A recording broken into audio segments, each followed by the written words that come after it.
Hello, everyone. Thank you for joining us tonight on this beautiful Wednesday night for the Trends Plus webinar.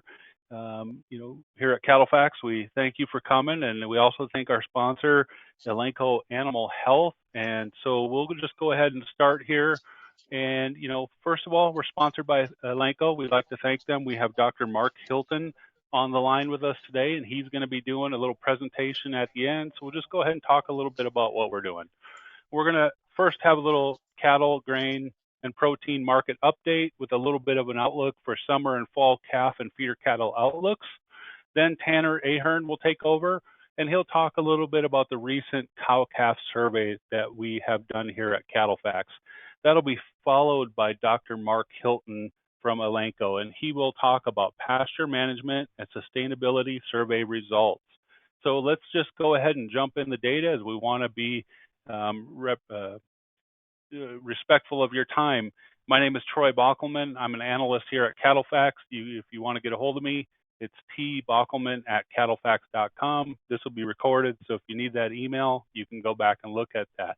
So we'll start with a little bit of positive news here as we think about the overall global export front and the U.S.'s place in that. U.S. beef exports, record high in March, 300 million pounds. That would be the biggest month that we've ever had. That was driven mainly by China. We have a forecast of beef export growth of 10% versus 2020. And if you look at that line, we had 300 million pounds in March. We could very well be on the conservative side of exports. We could see exports up maybe even 15% by the time we get done with the year. And that's driven by China. In 2019, we had a trade deal put in place, and we got beef exports, or U.S. beef, allowed into China. And you can see the red line in 2020. We started right around 2 million pounds and grew to the end of 2020, where we shipped about 26 million pounds. First couple months of this year, right around that 25 million pound mark, we shipped 45 million pounds of beef to China. So strong global growth, specifically in China. On this little table here, you can see that year to date, we're up 4%, or just 27 million pounds. South Korea is another driver of that growth that we have in 2021, but we have a couple of things going on with the rest of the markets. Canada, producing quite a bit of beef, we're shipping a little less to them. Mexico, they're producing quite a bit of beef, shipping a little less to them. But Japan, we started, as we came into the year, we hit the import quota on beef into Japan. Because of that, the tariff rate increased to 38.2%.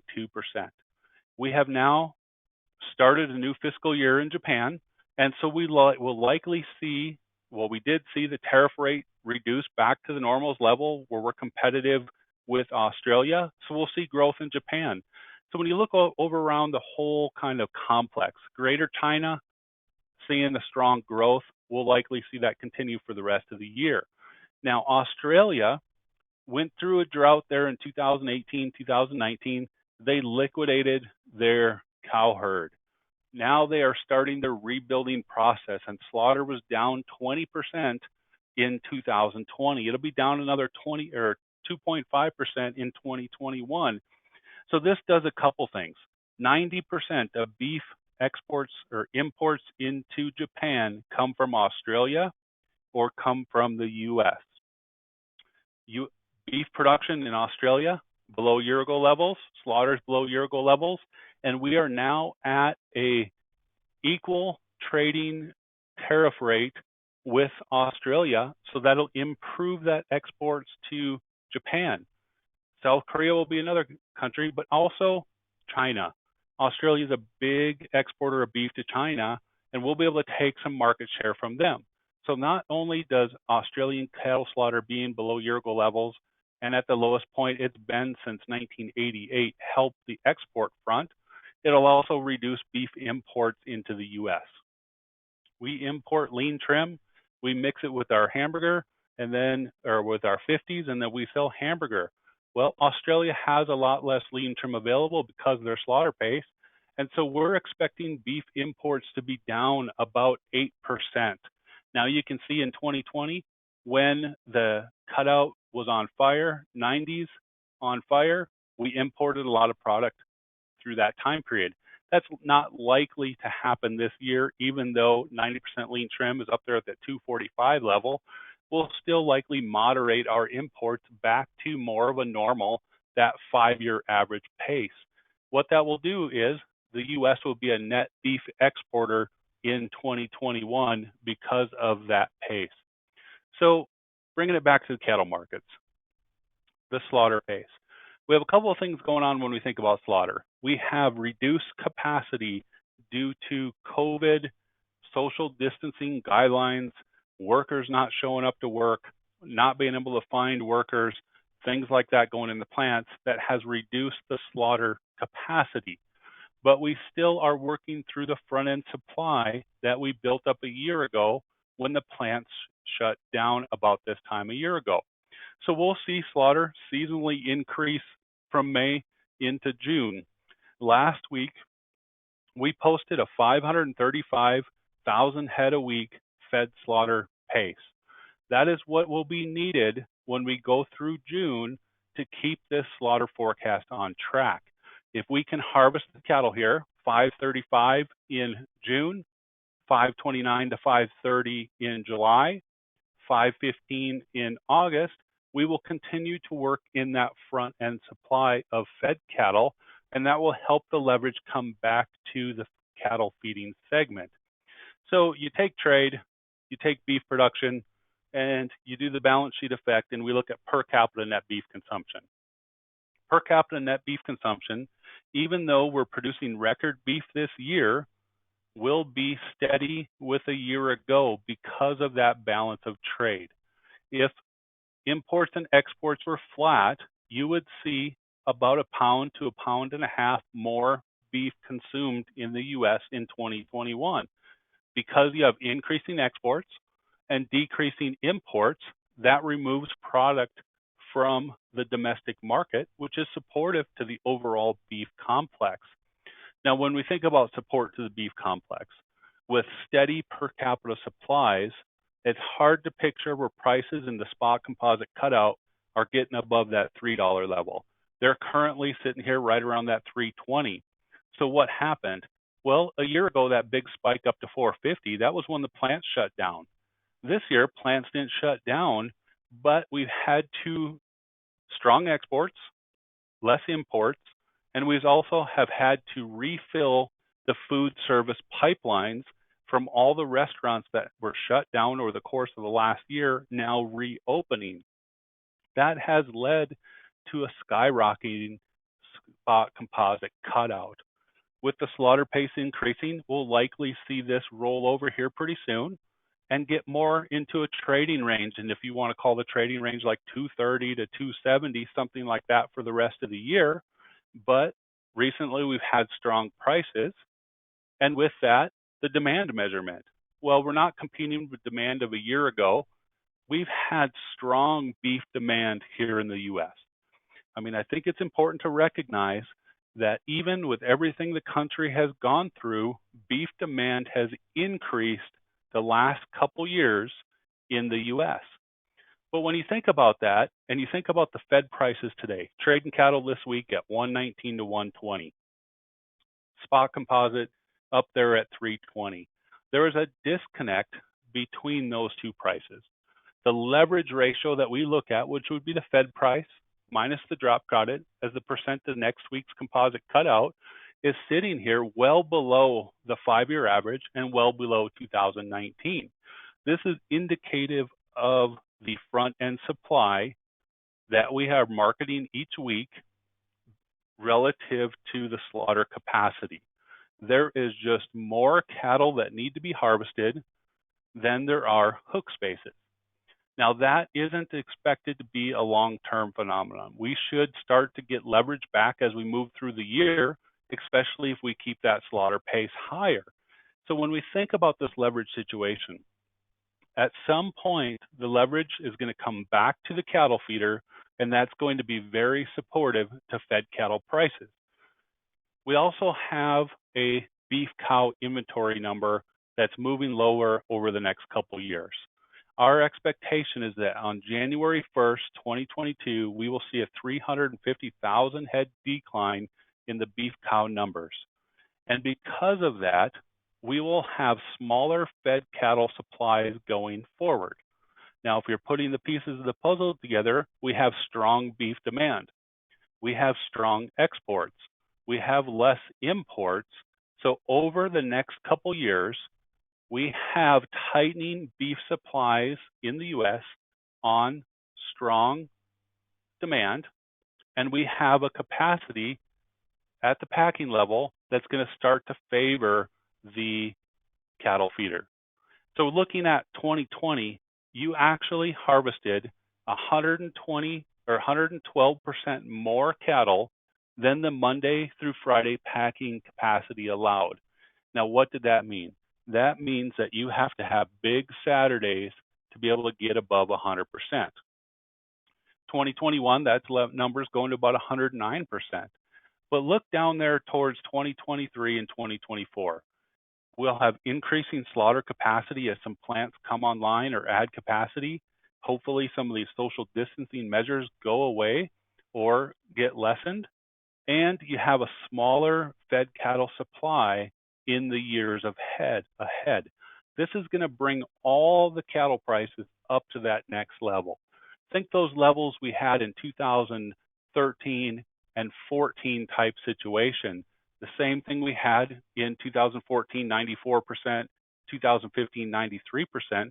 We're getting back to where demand will pull up the prices because we have the capacity, and the packer will need to buy and chase cattle to fill the beef demand we have domestically and globally, especially with that Chinese market opening up. Bringing it back a little short term. CattleFax U.S. fed steer price. We traded between 119 and 120 so far this week. The data would be flat. We're in a non-expansion year, so we're not expanding the beef cow herd. Because of that, you'll likely see a higher high in the second half of the year than the high you have in the first half of the year. The high in the first half of the year is 122. It would not be a surprise to see the fed cattle market push into the 130 area and maybe even hit that 134 area as we get towards the end of the year. Part of that is due to the seasonal of the non-expansion. We're coming into tighter fed cattle supplies about every week as we go forward. And we have that strong demand. And so there's a positive tone out in the marketplace. And if you look at the premium structure of the futures board, it indicates this. The further out you go out in futures, the stronger your prices are. They're nearby contracts in the futures market that are at a discount relative to your deferred. So we have optimism built into the market ahead of us. Now, thinking about the 800-pound steer price, what's the expectation for that for the rest of the year?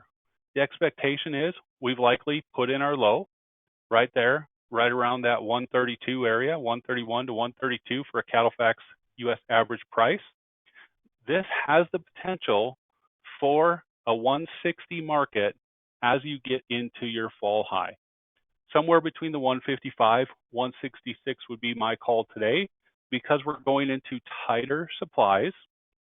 As you think about the beef cow herd liquidation, we have tighter feeder cattle and calf supplies outside of feed yards ahead, and we have stronger optimism in the deferred live cattle.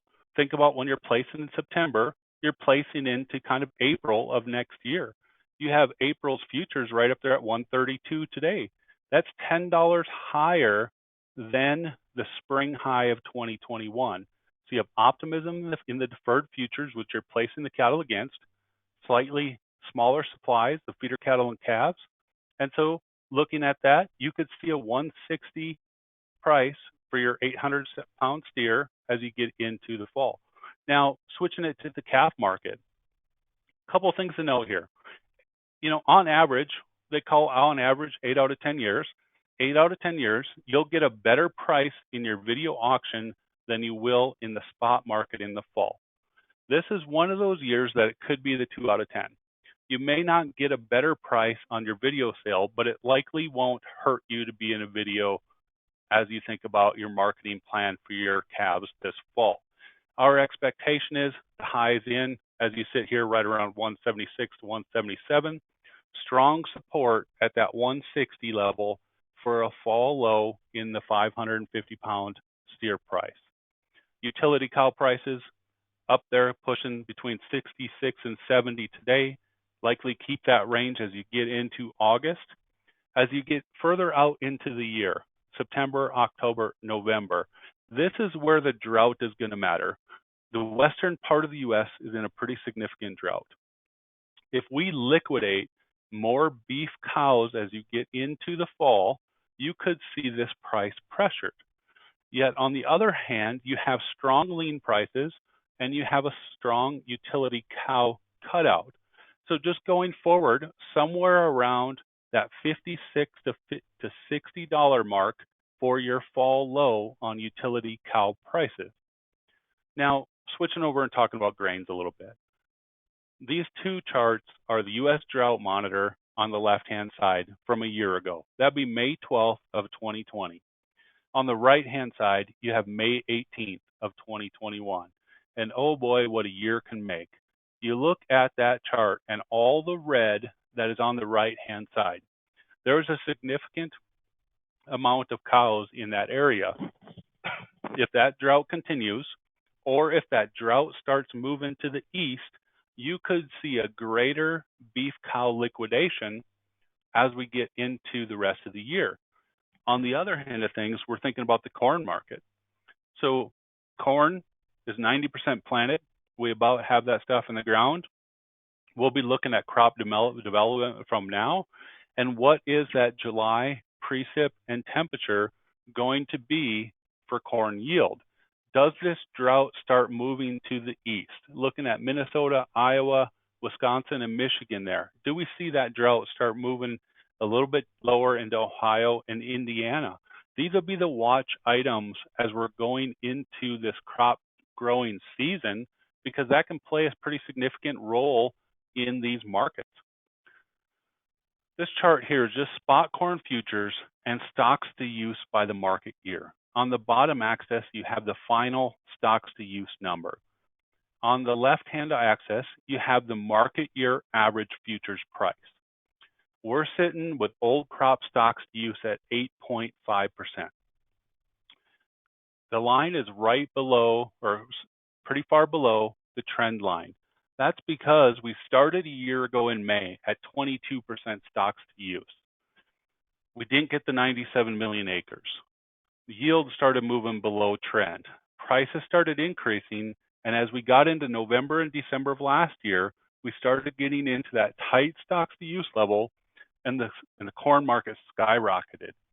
So if you think about the market year average from September 1st to August 31st, so September 1st of 2020 to August 31st of 2021, we spent quite a bit of time in the first part of the year below $4 a bushel.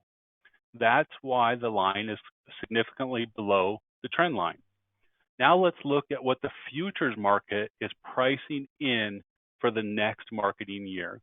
So this would be the average of the December, March, May, and July futures contracts, right around 5.25 today. We have stocks to use estimated by the USDA at 10.2%. That's with the 91.1 million acres and trendline yield of 179.5. Here at CattleFax, we do believe we will get more acres, something closer to the 94 million acre mark. We think yield will also be below trend. So if yield is about 4.5 bushels below trend because of the drought, because of the weather, because of the forecast for July moisture being a little slim, yield would be closer to 175. Now, exports have been on fire. We're shipping corn to China. They have bought about 900 million bushels of corn for old crop. The previous record in 2011 was 200 million bushels.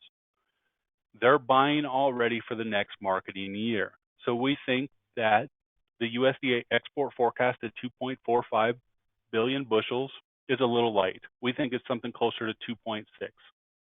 More acres, a little less yield, a little more export still puts you at a stocks to use around that 10% area. So we would have a practical range of 450 to 550 for new crop corn at a 10% stocks to use.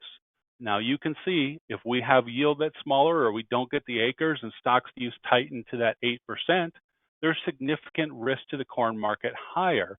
But we would put kind of that 9 to 11% stocks to use range for the new crop marketing year. Now on the hay side of things, we came through 2021, slightly smaller hay stocks as we go throughout the whole U.S., right around that 17 million metric tons, down from 20.5 million metric tons the year prior. So what's the drought going to do?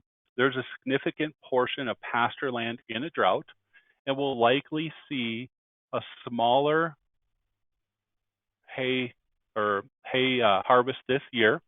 And so hay stocks, as we think that will likely tighten. So what does that mean for price? You're looking at here monthly U.S. average hay prices, averaging about 164 for the first 3 months of the year. You can see seasonally we increase from April and May, and then we trend lower looking at the 5-year average.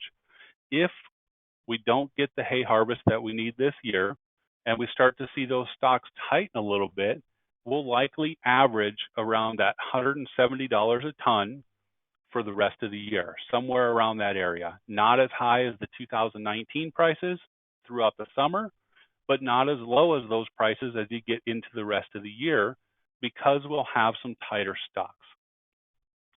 Now we'll talk about our little legged friends, and we're looking at pork production. It's up 5% year to date.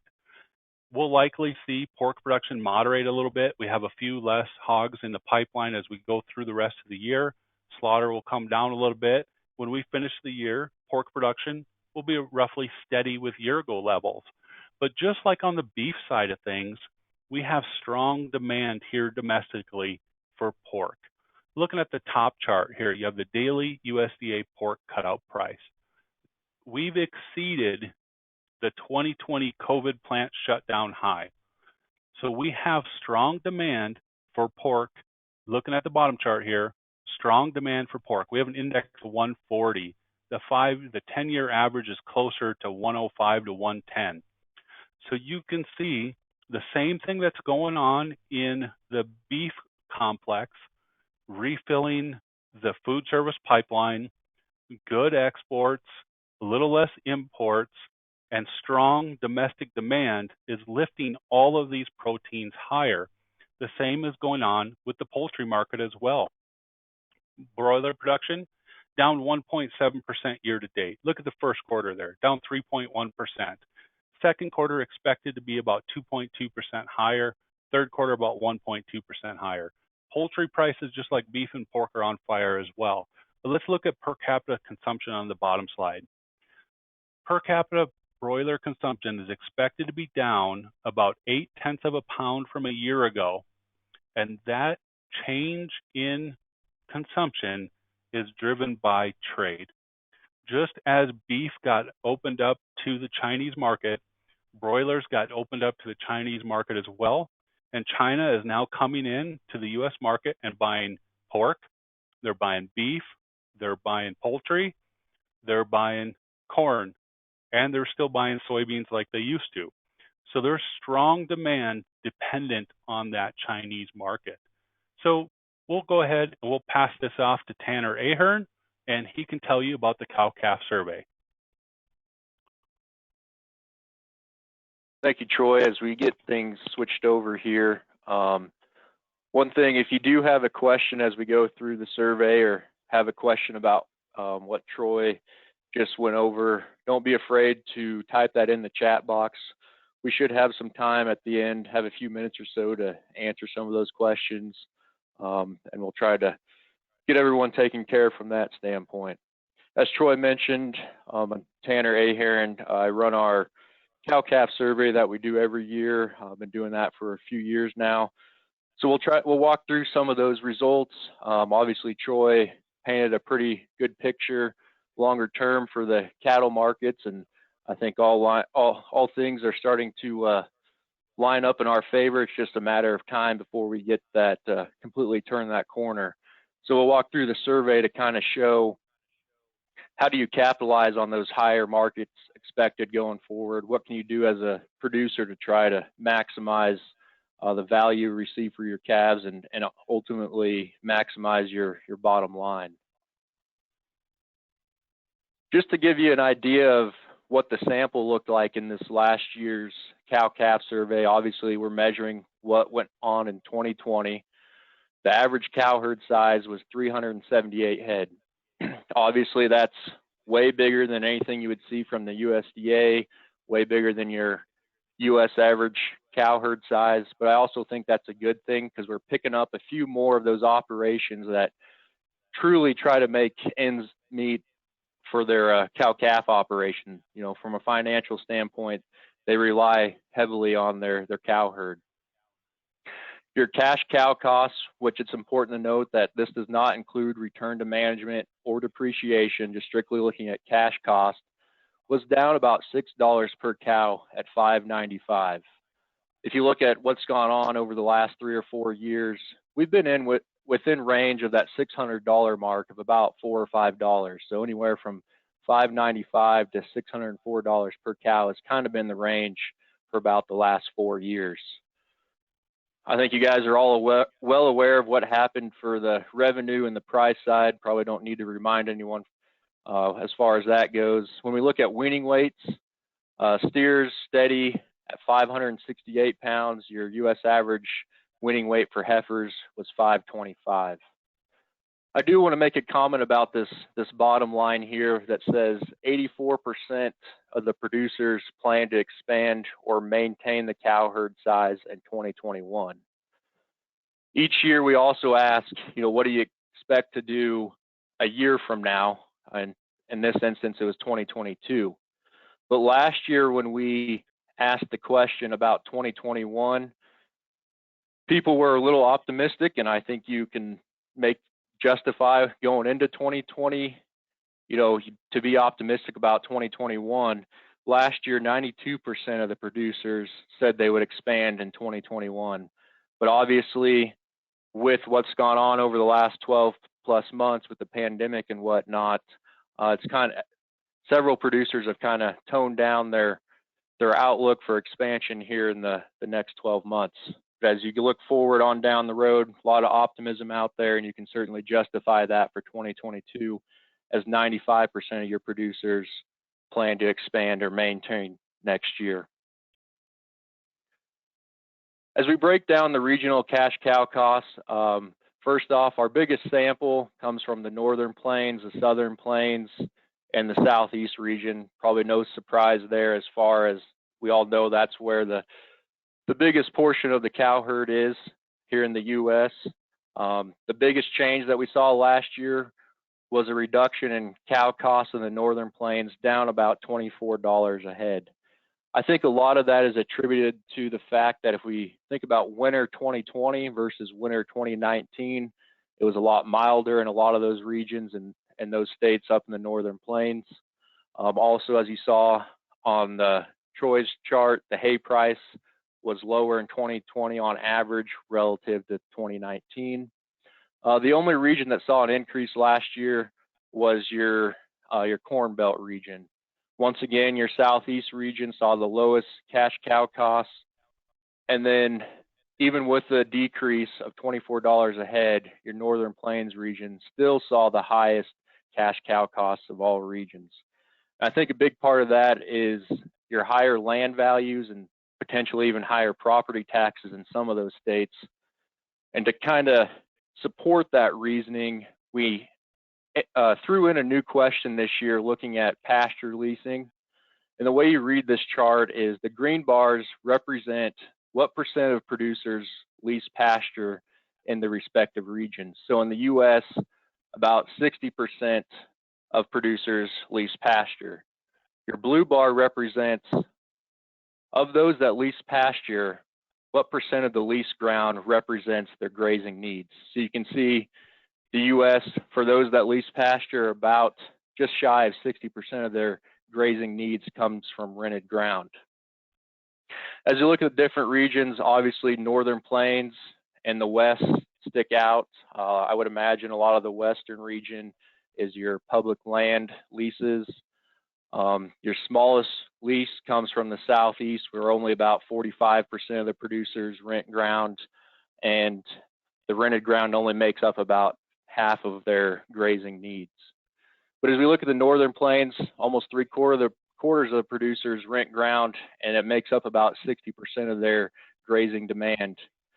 And if we take that down to the bottom table here, as far as what that costs everyone, the U.S. average on the far left is $22 per pair per month. And then you can see the highest cost is the Northern Plains region at $30 per pair per month on average.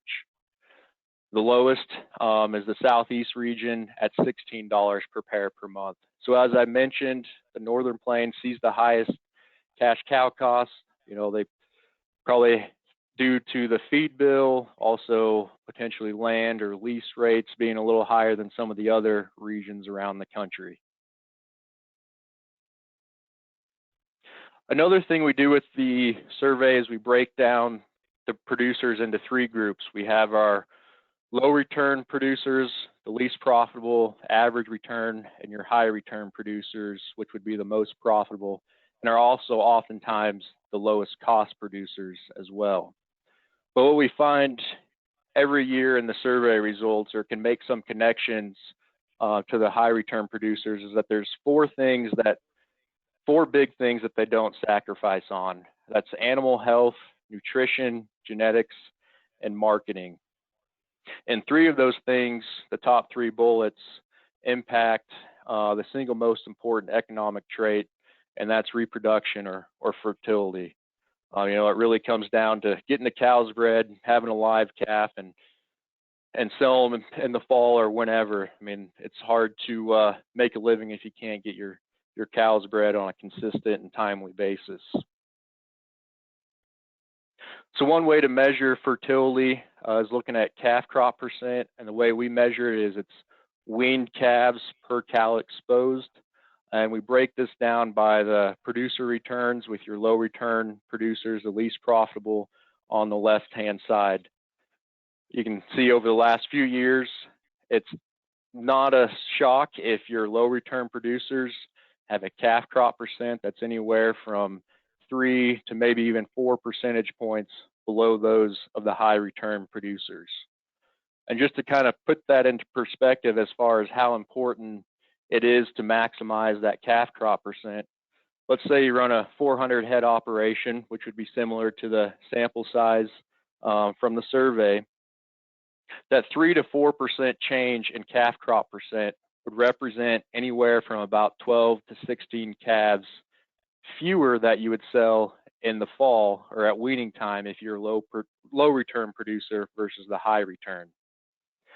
Now, if you're an operation that also retains females and you want to maintain that herd, assuming you culled those cows that either didn't breed back or lost a calf before weaning, and you retained those heifers to maintain the same herd size, that's an additional 12 to 16 heifer calves that you got to keep back from that calf crop as well.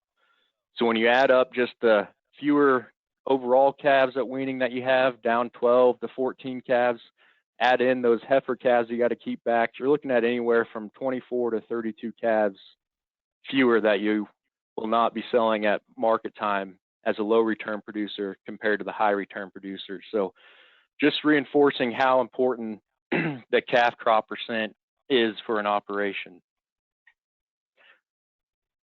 You know, as another way to measure how high return producers improve their productivity, we've noticed over the years, they figure out a way to tighten their calving season or their calving length. We've broken this down by return producers, your high return in the blue, and so on. But you'll notice there about almost half of your high return producers find a way to calve the majority of their cow herd within the first 45 days. If we add in the 46 to 60 day calving window, it's over 80% of those producers. Obviously, everyone's goal should be to calve within, that 0 to 45 day window. Probably not practical for everyone from a logistics standpoint, but I would recommend if there's a way to tighten your calving window to 60 days or less, that would be ideal, no doubt. Obviously, you need to come up with a plan to do that. There are costs associated with that. It may take a few years to do it. Obviously, if you do it in 1 year, likely have quite a few culls.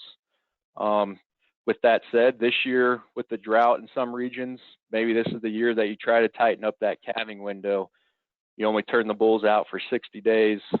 Let nature decide which cows get culled this fall if you need to shrink that cow herd a little bit due to grazing resources or lack thereof. So there are some clear advantages to a tighter calving length as well. You can definitely tell in the calf crop percent there is a relationship between the shorter calving length and calf crop percent. A lot of that just goes back to the fact that you give your cow more time to breed back. You can see that those that have a calving window that lasts anywhere from 0 to 45 days versus those that is 61 plus, calf crop percent difference is anywhere from about 2 to 4 percentage points, and we already discussed how important calf crop percent is. Another thing that's noticeable is your weaning weights based on different calving lengths. There's not a lot of change between the 0 to 45 and the 60 or less calving window, but as you get further on down the road, there's about a 20-pound difference over the last couple years for those that calved from 61 to 90 days versus those that calved from 0 to 45 days. Now, if you think about what that means to your bottom line, let's say, the calf market's at $1.65. That's about a $30 per head return that you're missing out on just because of the calving length that you have here. And that doesn't take into account, you should have a more uniform, more even calf crop to just increase the marketability of your calves at sale time as well. If you've been following along or paying attention at all, this is probably no surprise as we just kind of connect the slides here that show your high return producers wean off the biggest calves year after year. Basically, not only do they find a way to sell more calves, more head, they also find a way to sell heavier calves at weaning as well. They just find a way to just be the most efficient is kind of the bottom line while still keeping their costs in check. Now we'll on the side, I talked about those 4 bullet points at the beginning. The marketing is critical to be a successful producer. Here we're looking at weaning length, and the way you read this chart is the bars represent the percent of responses that did the respective weaning programs, and they are matched up to the left-hand axis here. So about 25% of the producers shipped off their cow the last few years. And then the numbers at the top is what those calves received, the value of those calves for those respective weaning programs. One thing that I think is important to point out is if you compare those that weaned for over 45 days versus those that shipped off the cow, the calf value over the last 3 years averaged about $100 more for the longer weaning program versus those shipped right off the cow. But it's also important that you do at least 45 days. Some buyers even want 60 days. And the reason I say that is because those that wean for 25 or 28 days or less, 2 of the last 3 years, they actually received a discount relative to those that shipped right off the cow. If we look at the next category, that premium for those calves was only about $14 a head over the last 3 years. So if you think about a weaning program, probably going to have some costs associated with that from a feed, time, labor standpoint. Also may have some limited mortality or morbidity risk. So just recommend that you wean your calves for at least 45 days if not longer. Every year we ask what producers do with their calves. Do you sell them off the calf or off the cow, or do you retain ownership through either backgrounding, winter grazing, summer, or feedlot all the way through the system? You'll notice the last few years there's been a pretty drastic drop in the number of producers that have sold right off the cow, and then an increase in especially the backgrounding, summer grazing, and feedlot programs. I think a lot of that just has to do with the recent market trends and the black swan events that we've had. It'll be interesting to see how this plays out going forward. We are getting to that point in the cattle cycle where your cow-calf, your backgrounder, stocker operator should start to gain leverage over the feed yard segment, which would imply that maybe a lot of your feed yards will be betting on the come or gambling a little bit more and buying a loser each turn. So with that said, as a cow-calf producer, are you better off just selling your calf off the cow or after weaning program as opposed to retaining ownership all the way through the system? On the other hand, as Troy laid out, the market is expected to trend higher here. Maybe the market will bail you out and you'll receive a better price for the calves going forward. I would just recommend to thoroughly analyze that decision when the time comes. Another piece of the marketing program ties back to what your vaccination protocol is for your operation. Just to give you an idea of what the sample does for the survey. Here on the top chart, you can see about 2/3 of the producers over the last couple years vaccinate at branding. Probably no surprise there. It makes the most sense from a logistics standpoint. And then you can see it starts to trend lower as we get into further on down into weaning and beyond.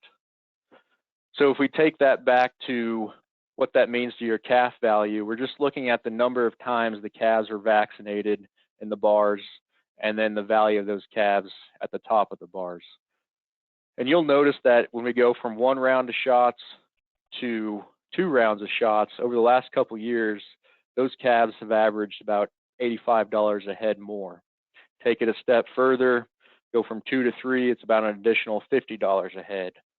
Now, I definitely don't think you can attribute all of that premium strictly to vaccination. There's probably some other variables that affect that price as well.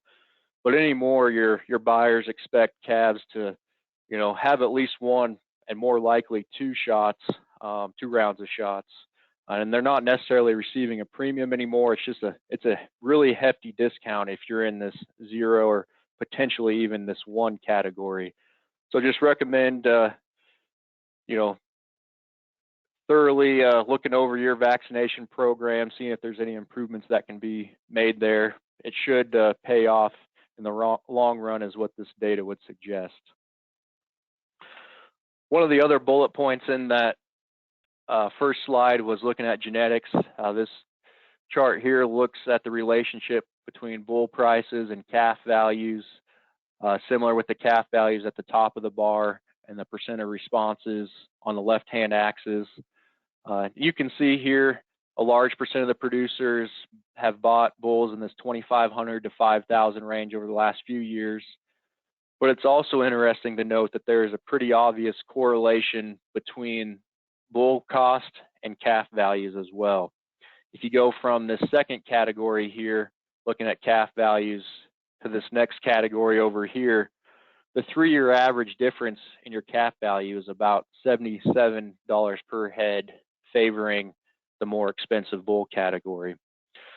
Now, if we just do some quick conservative math and say you have that bull for 3 years, he sires 25 calves each year for a total of 75 calves, at an additional $77 per head, your revenue side of the equation increases about $5,700, over that 3-year period, or about $1,900 per year, based off of this data set here from the survey. Now, I'm not saying you got to go out and buy the most expensive bull out of every sale in your area, but this data would support that. Don't skimp out on genetics. It should pay off, and make sure you market those genetics as well. One thing that we notice about the high return producers, as I mentioned early on, they're typically your low cost producers as well. But there is one area that they do not sacrifice on, and that's bull prices or bull cost. Year after year, your high return producers spend the most on bulls, especially compared to those low return producers. They understand the value when it comes to genetics and what the bulls can provide. The last slide we have here is looking at the expected useful life of the cow herd, or at what age do you expect to cull your cow on average. I find these results very intriguing. We've changed the way we've asked this question every year over the last few years. I'm only showing the last couple years worth of data. I think it's the best, because I find this data set very intriguing because it appears everyone's pretty optimistic about how long a cow can last in their herd.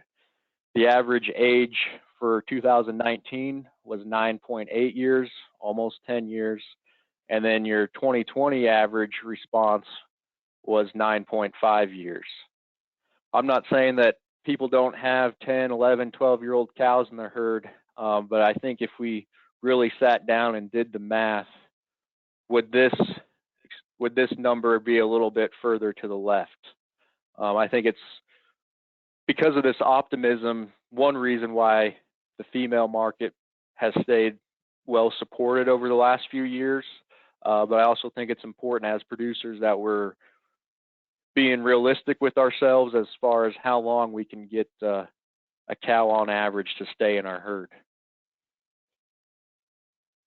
With that, I'll transition the slides here, and we'll turn it over to Dr. Mark Hilton. He's going to walk through some very valuable data that they have gathered here.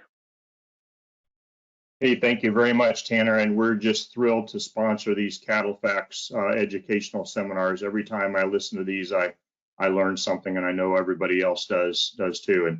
And yeah, I hope you can stay on, because I'm actually going to ask you a question later on, because I've got a slide, and I've got a question for you, and we'll see if I can get some more information out of you. So next slide. And so what this was a sustainability survey that the National Cattlemen's Beef Association and Elanco Animal Health did together. Actually, go back one so they actually know who's, yeah, there you go.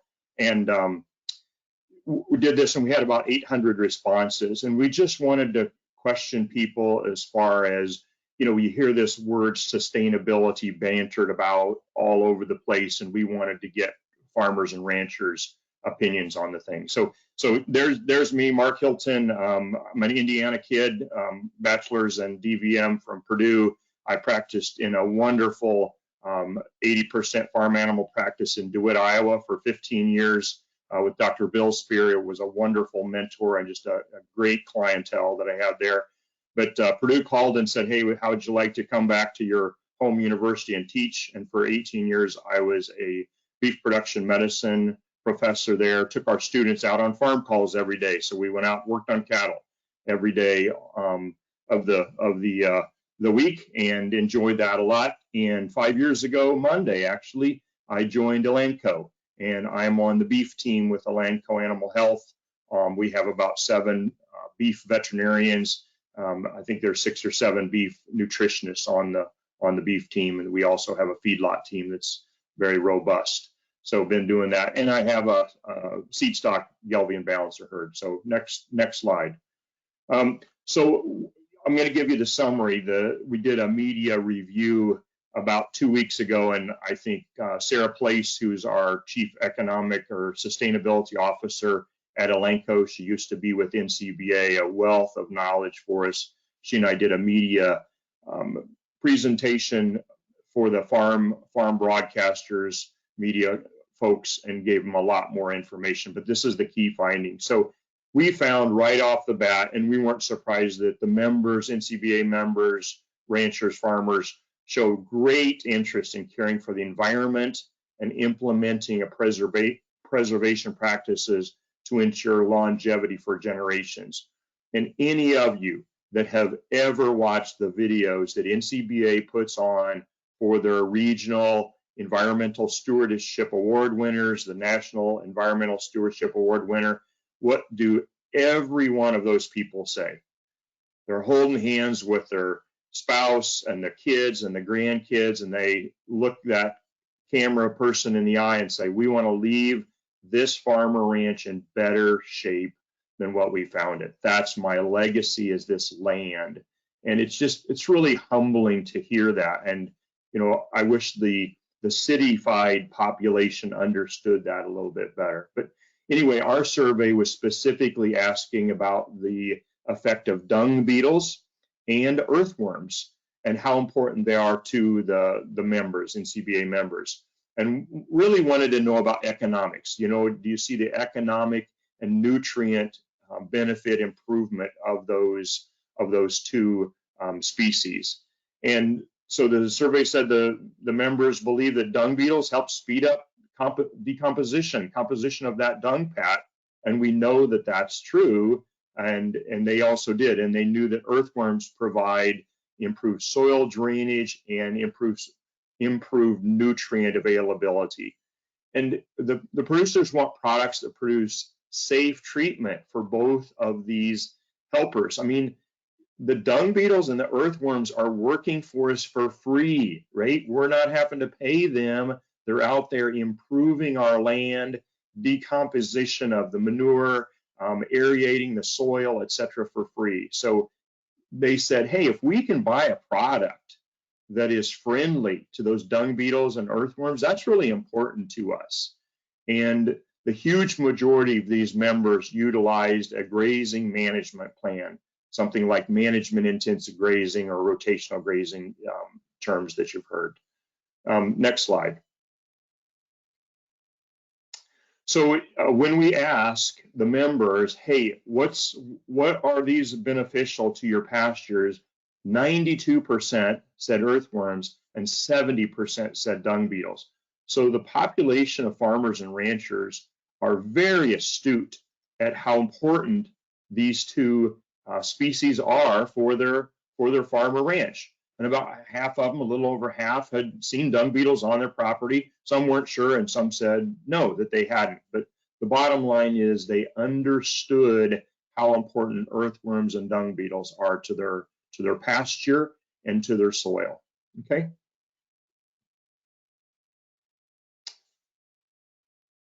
So more than half those members agreed that they provided economic benefits. So 63% agreed with the statement that dung beetles provide economic benefits, and even larger number, 74%, said earthworms provide an economic benefit.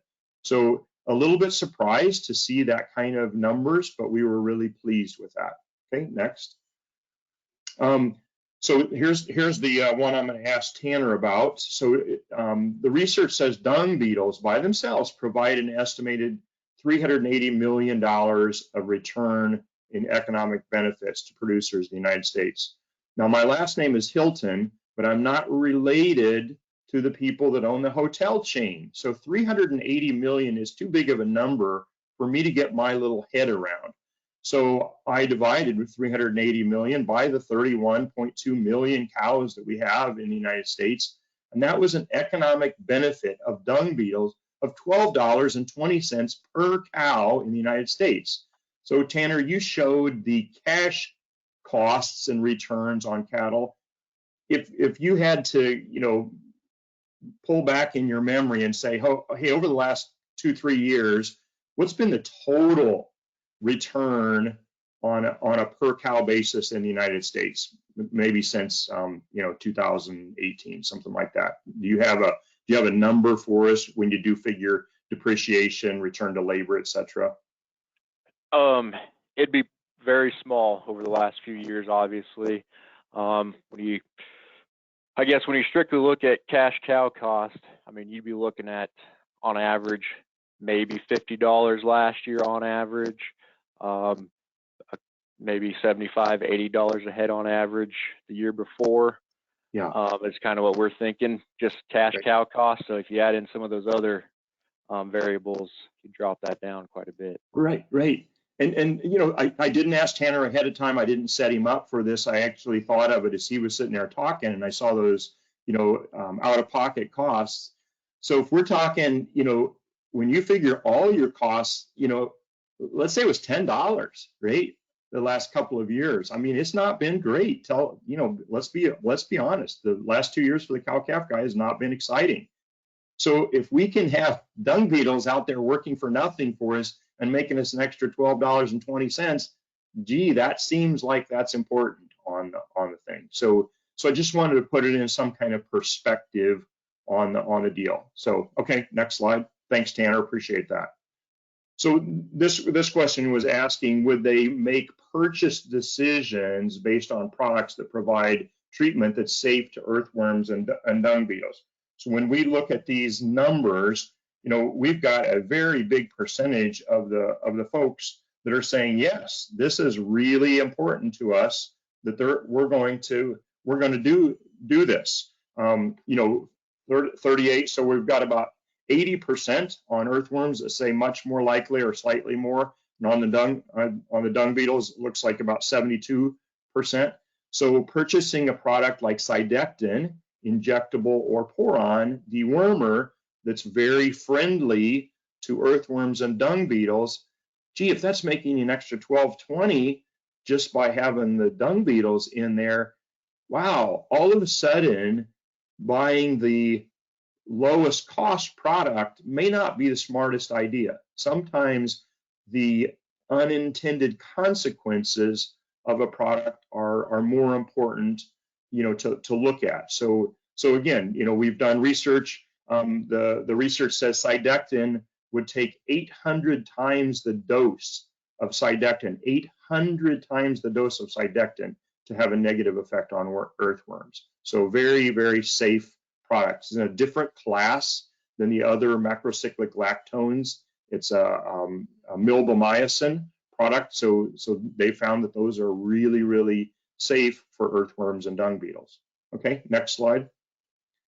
So earthworms and dung beetles play a vital role in pasture management. They recycle that cattle dung, Pat, improve the soil health, also keep other cattle parasites in check.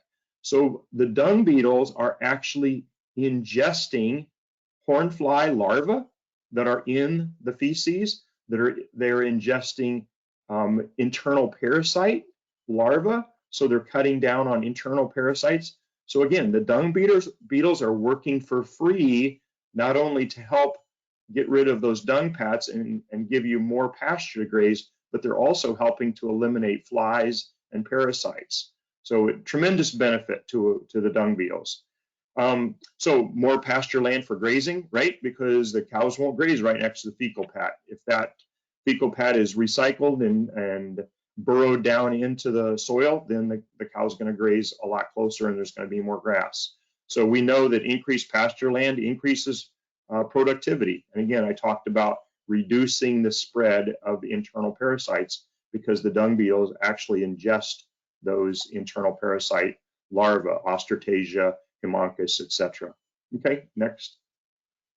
Yeah, so that's all I had. Thank you. And I'm just like Tanner said, or Troy, I don't remember who said it, but you know, I'm glad to take any questions if we have, you know, if we have them here, or if not, I'm glad to take them afterwards. But thanks both Tanner and Troy for inviting Elanco to sponsor this program. Like we said, we get great value out of our customers being more intelligent.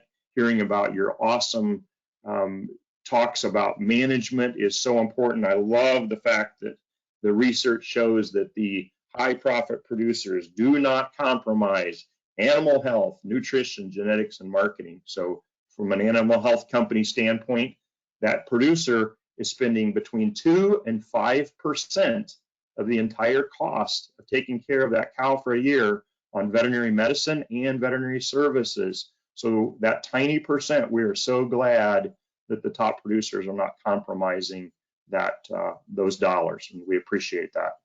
So that's all I got. Thanks so much, guys. And like I said, I'll take any questions if somebody's got them. Great. No, thank you, Dr. Hilton, for joining us. I know you've probably got a pretty busy schedule, and we appreciate you taking time to join us here. And once again, thank Landco for sponsoring this webinar. They've been doing it for several years now and making it free for everyone out there. Anyone can join, obviously, and we greatly appreciate that.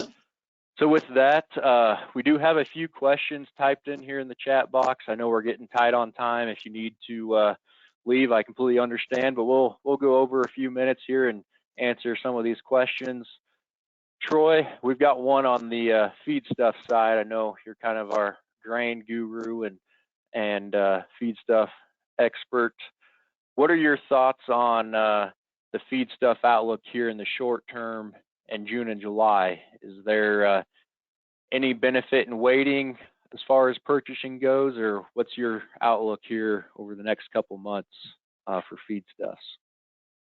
Yeah, I mean, that's kind of the question here. If when we're talking about feed stuff, we're just going to talk about corn here. You know, ethanol production should start to increase here. That should give a little bit more distillers on the market looking at marketing that. You know, the prices should overall trend lower on that sort of stuff too, just because of the increased ethanol crush. If we're talking about corn, you know, we're sitting here at December corn futures today at 523, and we expect a 10% stocks to use. So it's all about what you think your assumptions are.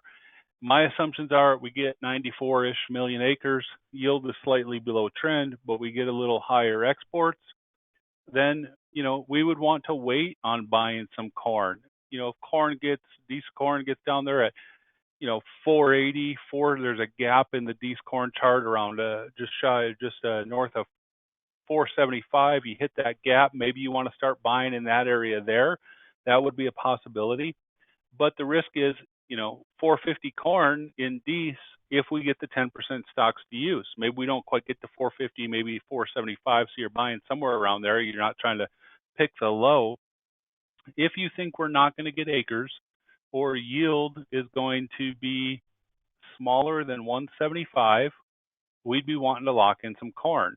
We're not in that camp. We think we'll get a few more acres, and we think yield will be around that 175 area.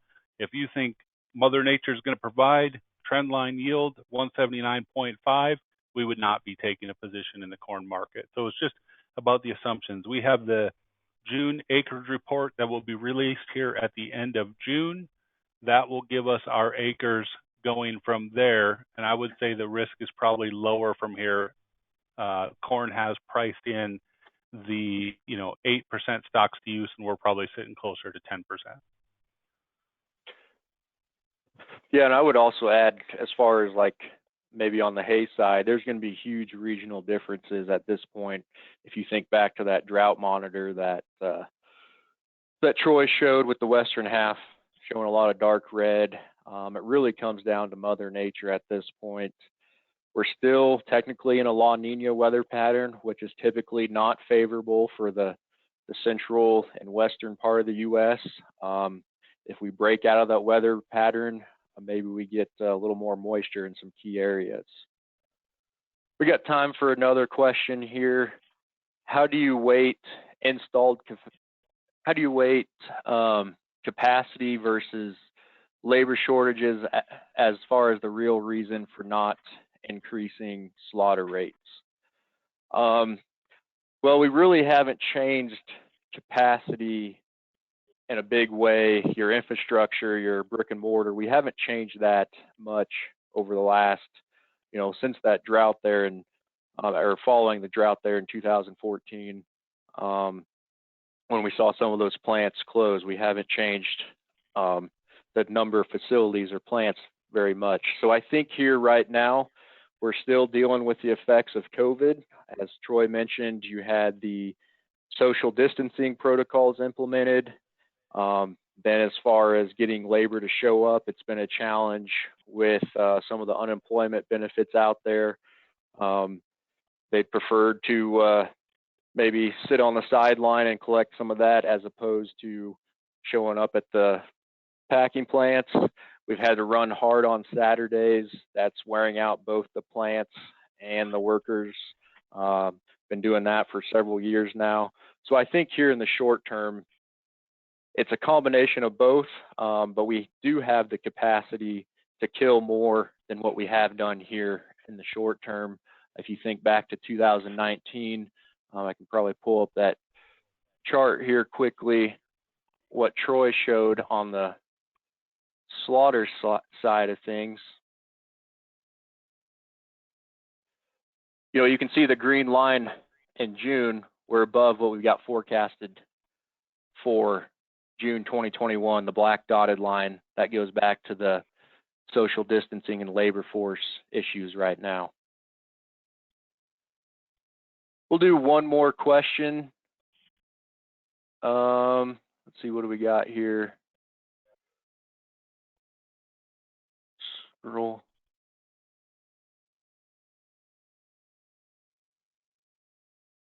We've got a question whether or not this slide will be, whether this presentation will be archived on the, or recording will be available. Yes, it will. Question on the percent of cow-calf producers planning to expand, how do those initial estimates compare to actuals? That is a good question.